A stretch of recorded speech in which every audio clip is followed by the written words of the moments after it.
So hello everyone.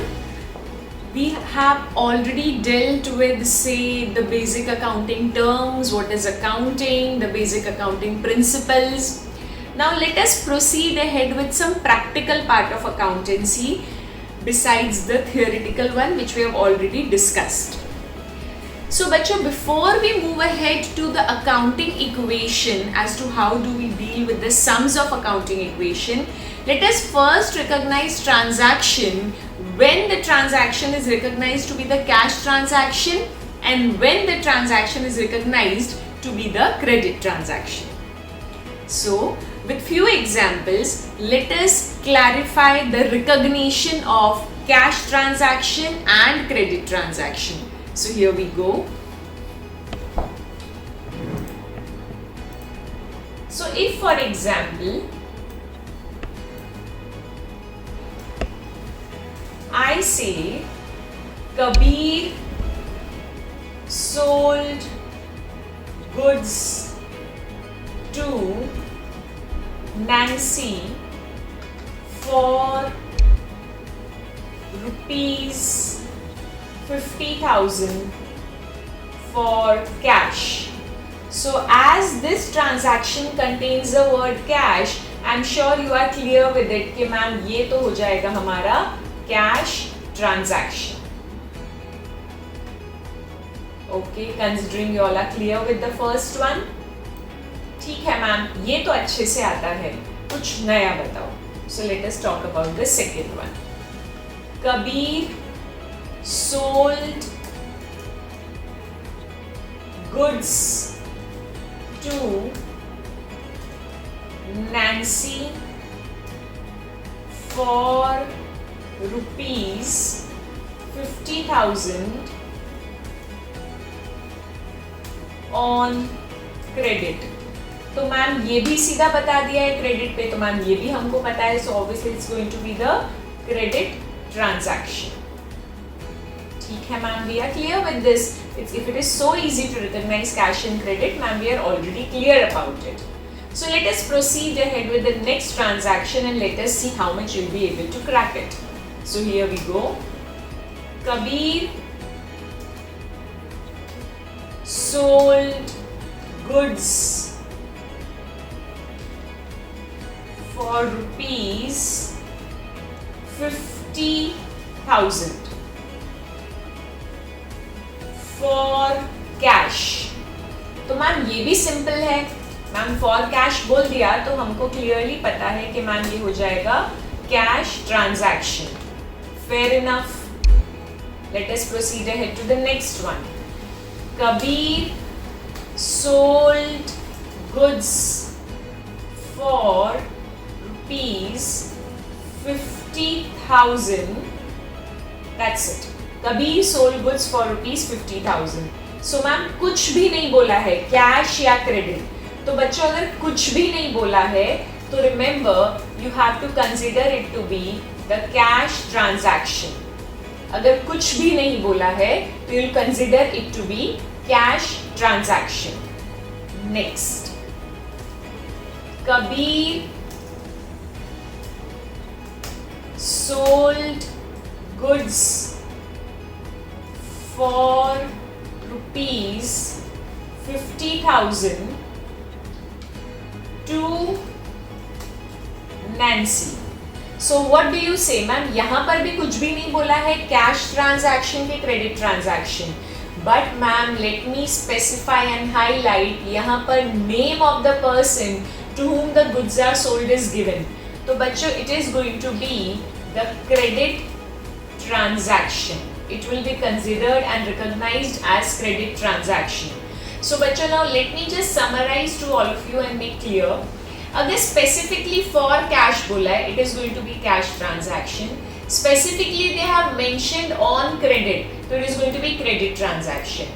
Similarly the word for cash is used, specifically cash transaction. But now if they do not use the word cash or credit, तो बच्चों अगर कुछ भी नहीं बोला है plus name of the party to whom the goods have been sold वो भी नहीं दिया है, in that case मैम हम लोग लेंगे ये ट्रांजैक्शन को as cash transaction. So if nothing has been specified, neither the name of the party to whom goods have been sold, nor the word cash or credit, then in that case it will be considered as cash transaction. ठीक है ma'am. In transaction number 5, we can see again nothing is specified कि भाई तू cash है कि भाई तू credit है. पर मेरे बच्चों, they have clearly specified the name of the person to whom the goods have been sold. So here they have not mentioned cash, neither they have mentioned credit, but they have mentioned the name of the person to whom the goods have been sold. Therefore, बच्चों, it is going to be the credit transaction. So, if I summarize about the recognition of transaction to be the cash transaction or credit transaction. So, if the transaction contains the word for cash, definitely it's going to be cash transaction. If the transaction contains the word credit, definitely it's going to be the credit transaction. But if transaction does not have any words such as for cash or on credit, तो ma'am हम क्या लेंगे? तो check करें कि अगर कुछ भी नहीं है, कैश भी नहीं है, क्रेडिट भी नहीं है, plus name of the party to whom goods have been sold, वो भी अगर नहीं है, then in that case it is going to be cash transaction. Next, cash word नहीं है, क्रेडिट वर्ड नहीं है, but name of the party और the person to whom goods have been sold, उसका नाम है. In that case, it will be considered as credit transaction if the word name of the person to whom goods have been sold is mentioned. So I'll repeat the last one again. Pay attention. Cash भी नहीं है, credit भी नहीं है, ऐसा कोई भी दो शब्द नहीं है हमारे ट्रांजैक्शन में, लेकिन name of the person to whom goods have been sold और name of the enterprise, person, institute जिसके साथ आपने ट्रांजैक्शन किया है, but cash and credit word नहीं दिया हुआ है, तो what it will be considered? It will be considered as credit transaction. So I hope now you will be able to clarify what is cash transaction, what is credit transaction, and accordingly we are going to provide the treatment for the same. Thank you, बच्चों.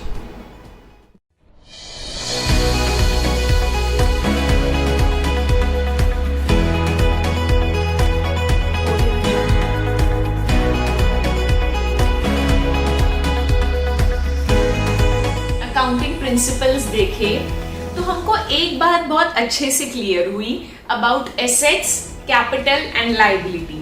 तो ma'am, assets, capital and liabilities का एक रिश्ता है which equates them with an accounting equation. तो ma'am वो क्या है? Let us recall before we start with the practical sums of accounting equation. So the assets, liabilities and capital का रिश्ता, हियर वी गो. तो मैम अगर आप याद करें तो assets is equal to capital plus liability. तो जब हम ये पढ़ रहे थे, मैंने आपको बताया था हम कोई भी ट्रांजैक्शन उठा लें, बड़े से बड़े इंसान का छोटे से छोटा ट्रांजैक्शन उठा ले या बड़े से बड़ा ट्रांजैक्शन उठा ले, मैम कोई भी बिजनेस का कोई भी ट्रांजैक्शन उठा ले, आफ्टर दैट जब वो ट्रांजैक्शन को इक्वेशन में हम पुट करेंगे, definitely the equation will always equate. The equation will always equate. So ma'am, are you sure about it? Yes बच्चों, बिल्कुल. तो अगर हम आपकी अकाउंटिंग इक्वेशन इक्वेट नहीं होती है तो भाई कुछ गड़बड़ है. So we have to be very careful as to how do we go ahead with the practical understanding of accounting equation. So here is the format of accounting equation के sums. Here we go. Particulars, assets is equal to capital plus liabilities. So let us start with few transactions to understand कि accounting equations के sums कैसे किए जाते हैं. So for example, I say Mansi ने अपना business शुरू किया with cash of 70,000. So I'll describe the transaction here. Mansi started business with cash. Mansi started business with cash. तो यहाँ पर मैंने ट्रांजैक्शन को पुट किया। तो मैम अगर ये मैं ट्रांजैक्शन 1 देखूं, Mansi started business with cash से 70,000, तो जब मैम मानसी ने अपना बिजनेस शुरू किया तो बिजनेस के अंदर क्या आया? बिजनेस के अंदर कैश आया। कितना आया? बिजनेस के अंदर कैश आया मैम 70,000। इतना ही नहीं मैम, बिजनेस के अंदर कैपिटल भी आया 70,000 का। Now before I put this transaction into the equation, I just recall what I just told. Mansi started business with cash, तो मैम बिजनेस में कैश आया। कैश कौन सी हेडिंग के अंदर आता है? एसेट। तो मेरा एसेट बढ़ेगा 70,000 का। Eight the same time ma'am मेरा कैपिटल बढ़ेगा। मैम कौन सी हेडिंग में? Obviously under the heading of capital. तो हियर वी गो मैम, हम यहाँ पर एक सब हेडिंग डाल देंगे से I'll use this line for the subheading. Okay, तो मैं यहाँ पर डाल रही हूँ cash as my subheading under asset. तो ma'am Mansi started business with cash, business में कैश कितना आया? 70,000। और मैम कैपिटल कितना आया? कैपिटल भी मैम आया 70,000। So this is our transaction number 1. हमने उसको अकाउंटिंग इक्वेशन में इस तरीके से डाला। Because Mansi started business with cash, she brought in cash into the business, जिसकी वजह से हमारे बिजनेस में कैश बढ़ा जो एसेट की हेडिंग के अंदर आता है, एंड ऑल्सो बिजनेस में कैपिटल बढ़ा जो 70,000 मानसी अपने बिजनेस में लाई। So I hope you are clear with transaction number 1. Proceeding ahead to transaction number 2.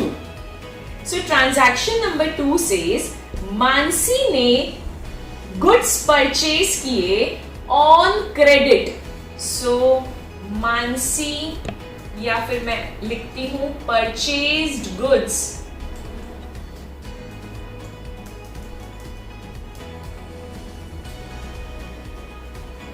On credit. So purchased goods on credit. तो अगर मैं इसको एक्सप्लेन करूं तो लेट अस कम हियर।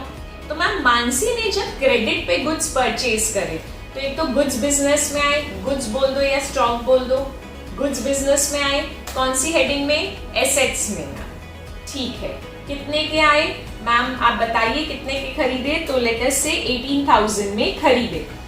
तो मैम एक तो हमारा एसेट बढ़ा 18,000 का, दूसरा मैम अभी तक इसका पैसा नहीं दिया है, उधारी पे खरीदा है। तो क्योंकि उधारी पे खरीदा है तो मैम ये तो मेरी लाइबिलिटी हो गई। मैम लाइबिलिटी हो गई बोले तो मेरे क्रेडिटर्स बढ़ गए, तो creditors come under the heading liability. कितने के बढ़े मैम? पूरा पैसा देना बाकी है, तो 18,000 के मेरे क्रेडिटर्स बढ़ गए। So if I put this into the accounting equation, so here we go ma'am, एक तो मेरे को सब हेडिंग डालनी पड़ेगी स्टॉक की। मैं स्टॉक लिखूं या गुड्स लिखूं या इन्वेंट्री लिखूं, all up to you, fair enough. और लाइबिलिटीज में मेरे को एक सब हेडिंग डालनी होगी क्रेडिटर्स की। So here we go for the second transaction. Cash में कुछ हुआ मैम? सेकेंड ट्रांजैक्शन के केस में कैश में कुछ नहीं हुआ। Okay, I proceed ahead. Stock में कुछ हुआ? हाँ मैम 18,000 के गुड्स खरीदे, फेयर इनफ। देन कैपिटल में कुछ हुआ? नहीं मैम कैपिटल में कुछ नहीं हुआ। नेक्स्ट लाइबिलिटीज, हाँ मैम उधारी बढ़ गई 18,000 की, अभी तक पैसे पे किए नहीं है। तो ये हमारा हो गया second equation complete. Second equation के बाद if I look up to the position of my accounting equation, let us check whether they are equating, both the sides are equating. तो अभी अगर मैं देखूं तो मेरा जो न्यू इक्वेशन बना आफ्टर द सेकेंड ट्रांजैक्शन, तो here we go, ma'am cash 70,000 का है टोटल, प्लस 18,000 का स्टॉक है, फर्दर 70,000 का मैम कैपिटल है, प्लस अभी तक की टोटल उधारी है 18,000. So check whether this LHS equates with RHS. हमारा left hand side of equation and right hand side of equation they are coming same. Ma'am 88,000 and 88,000. Payment made to creditors in full settlement. Payment made to creditors in full settlement. तो ma'am creditors को पैसा दिया, कितना दिया? 17,500. 17,500 देके पूरा creditors का amount जो है वो सेटल कर दिया. मैम इसका मतलब क्या कि जो हमारे क्रेडिटर्स हैं which comes under the heading liability, वो मेरे पूरे 18,000 से माइनस हो जाएंगे. वो मेरे 18,000 से माइनस हो जाएंगे क्योंकि मैम इन फुल सेटलमेंट बोले तो क्रेडिटर्स का पूरा काम कंप्लीट कर दिया.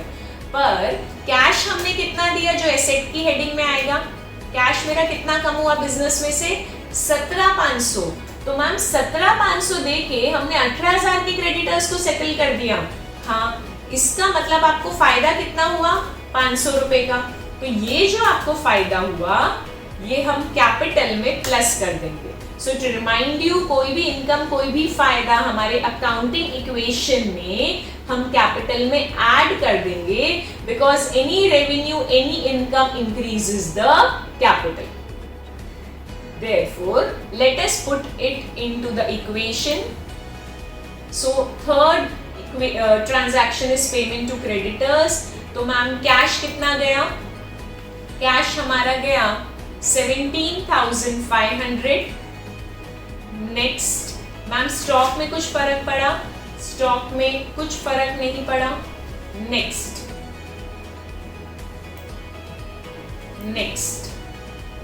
मैम कैपिटल में कुछ फर्क पड़ा? हाँ मैम कैपिटल में 500 का फायदा हुआ.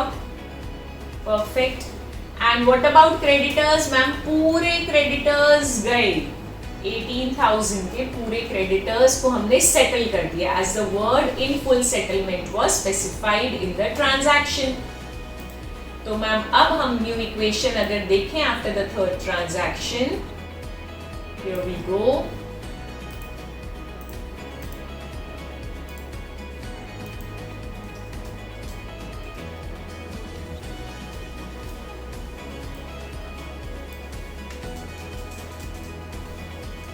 So 70,000 minus 17,500, it will give us 52,500. Ma'am हमारा स्टॉक कितना है? 18,000. Next if I come up to right hand side, तो 70,000 plus 500 gives us 70,500. And ma'am what about creditors? गए, बचे ही नहीं, सारे के सारे क्रेडिटर्स सारी उधारी दे दी. Perfect. Coming ahead with the last transaction, transaction number 4 of this sum, and it says purchase of machinery for cash. Purchase of machinery for cash. So let us come up to the entry in accounting equation directly. So how it goes? Ma'am machinery purchase करी है तो ma'am हमारे business में asset बढ़ा, बिल्कुल. तो ma'am हम लोग हमारे बिजनेस में मशीनरी को बढ़ा देंगे, बिल्कुल. तो मशीनरी को हम लिख देंगे कितना? मैम कितने की मशीनरी आई? सो से 20,000. ठीक है. और मैम कैश में ली तो मेरा जो कैश है वो घट जाएगा कितने से मैम? 20,000 से. सो आई रिपीट, हमने मशीनरी खरीदी फॉर कैश. तो मैम क्या हुआ? तो हमारा ये जो मशीनरी है वो एसेट की हेडिंग में आएगा 20,000. तो मैम ये ऐड होगा, हमारे बिजनेस के अंदर आया है. At the same time to purchase this machinery मेरा कैश गया है. ठीक है ma'am. What about other things? Stock में कुछ चेंज नहीं आया because of this transaction. further. Ma'am, there is no change in capital. Okay, because of transaction number 4, there is no change in capital, neither there is any change in the liability. So let us come up to the new equation.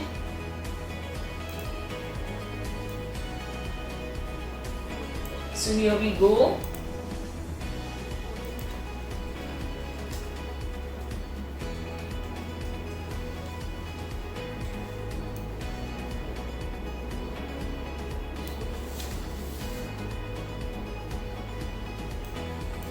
Okay.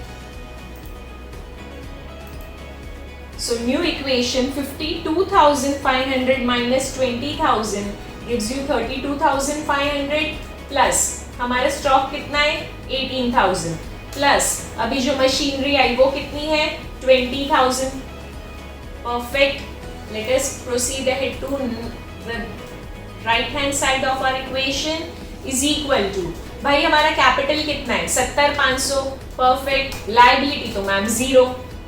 Now let us check whether this LHS and RHS both the sides of equation equates or not. हाँ ma'am, तो बिल्कुल it equates, which says 70,500 of LHS is equal to 70,500 RHS, right hand side of equation. तो जब आप sum complete करें तब last में इस तरीके से टोटल दिखाते हुए you can always highlight it, say through a box which shows the conclusive evidence of your equating the accounting equation with all the transactions you have put up in the accounting equation. So here we complete with our first sum of accounting equation, which has shown few basic transactions as well as which has cleared up the concept of full settlement as well. Hope you are clear with this. Any doubt, you're most welcome to ask Bachu. Thank you.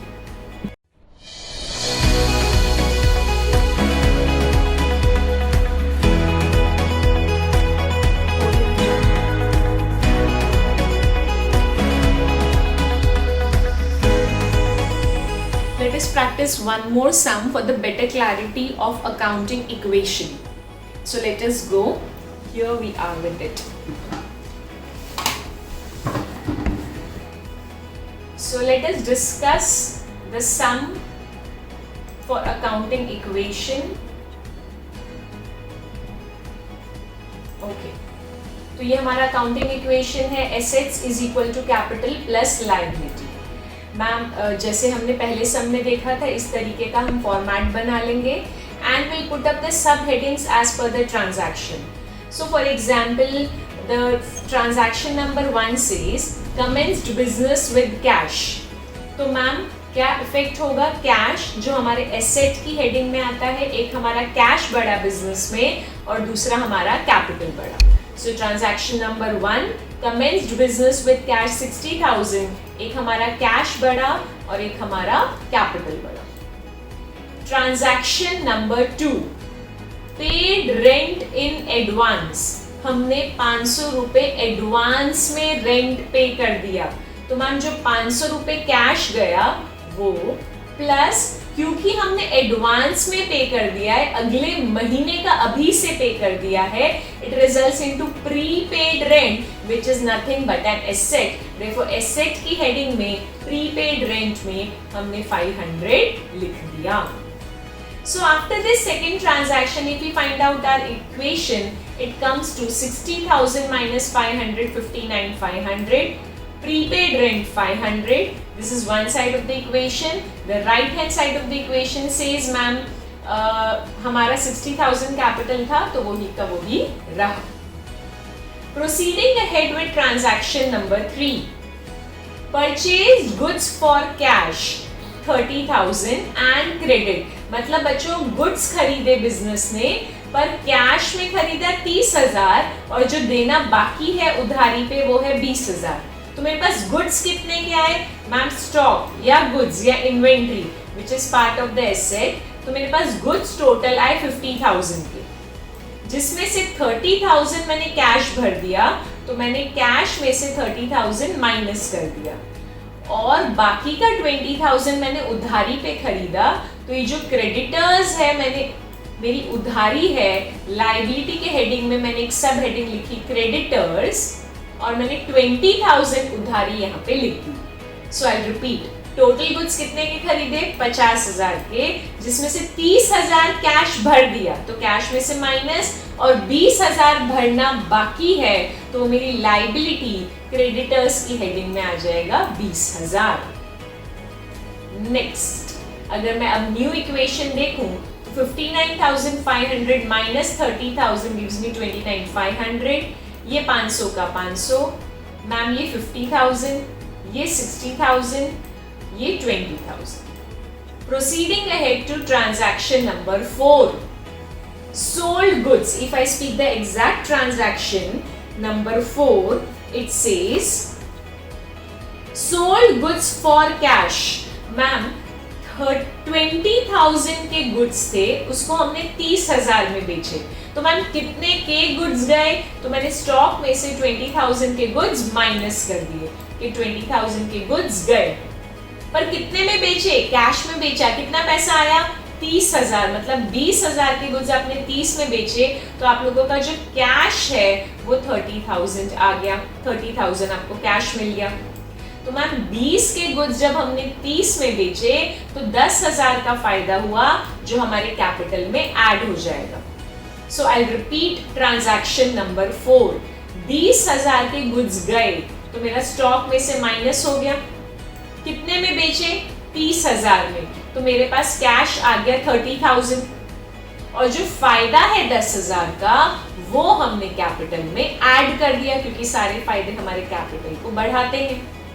तो इसके बाद new equation देखूं तो ये मेरा बन गया cash 59,500, मेरा प्रीपेड रेंट 500 पे चल रहा है, मेरा स्टॉक हो गया माइनस करके 30,000, कैपिटल मेरा बढ़ गया 10,000 से, तो ये हो गया 70,000। क्रेडिटर्स मैम उतने के उतने 20,000। Coming ahead with the last transaction of this equation which says salary. Ma'am salary के बारे में क्या बोला है? सैलरी के बारे में बोला है कि सैलरी 500 रुपए तो पे कर दी, सैलरी 500 रुपए तो पे कर दी, और बाकी की 500 आउटस्टैंडिंग है। तो देखिए, सैलरी 500 रुपए पे करी तो कैश में से माइनस, और 500 रुपए अभी तक पे करना बाकी है, तो लाइबिलिटीज में मैं हेडिंग डालूंगी सैलरी आउटस्टैंडिंग और 500 जो पे करना बाकी है। तो 500 हमने पे कर दिया, जैसे कि यहाँ देख सकते हैं, और 500 पे करना बाकी है तो लाइबिलिटी में लिख दिया। तो कैश गया जो पे करा, और जो बाकी है वो लाइबिलिटी में। अब भले पे कर दिया हो या बाकी हो, पूरा है तो एक्सपेंस ही 1,000 रुपए। तो मैम ये जो 1,000 रुपए सैलरी का एक एक्सपेंस है वो मेरे कैपिटल को घटाएगा। एनी एक्सपेंस और loss will decrease my capital. So total expense of 1,000, जिसमें से 500 पे कर दिया, 500 बाकी है, बट टोटल एक्सपेंस कितना हो गया? 1,000। तो वो मेरे कैपिटल में से माइनस हो जाएगा। So coming up to the conclusion, ma'am 59,500 minus salary जो पे कर दी 59,000, प्रीपेड रेंट मेरा 500 का 500 सेम, स्टॉक मेरा 30,000 था, 30,000 रहा। मैम जो मेरा कैपिटल था 1,000 रुपए से कम होके 69,000 हो गया। क्रेडिटर्स मेरे 20 के 20 रहे, और मैम सैलरी अभी तक जो पे करनी बाकी है उधारी वो 500। तो ये जो मेरा लेफ्ट हैंड साइड का टोटल है 59,500, 59,000 plus 500 plus 30,000 gives you 89,500, gives you 89,500. Here we go. And similarly 69,000, 20,000 and 500 को प्लस करूंगी तो आ जाएगा 89,500। तो दोनों साइड की इक्वेशन मैच हो गई, 89,500, 89,500, and here we complete with the sum of accounting equation. So any doubt बच्चों in this sum, you can always come forward and ask for any doubts you have related to accounting equation. So बच्चों, with these sums we are clear about how we prepare accounting equation. We got the conceptual understanding about कि transaction को किस तरीके से देखना है, कैसे समझना है और कैसे हमको उसको accounting equation में put करना है. So though we have done few sums to understand the clarity of accounting equation, still बच्चों, you need to practice as many sums as you can, because accountancy requires practice. The more you practice, the more you will have confidence and grip over the subject. So बच्चों, after listening to these concepts which we have discussed about accounting equation, I would like you all to practice the sums, and any doubt in those sums, you can always come forward and ask as many doubts as you want. See you all. Bye bye.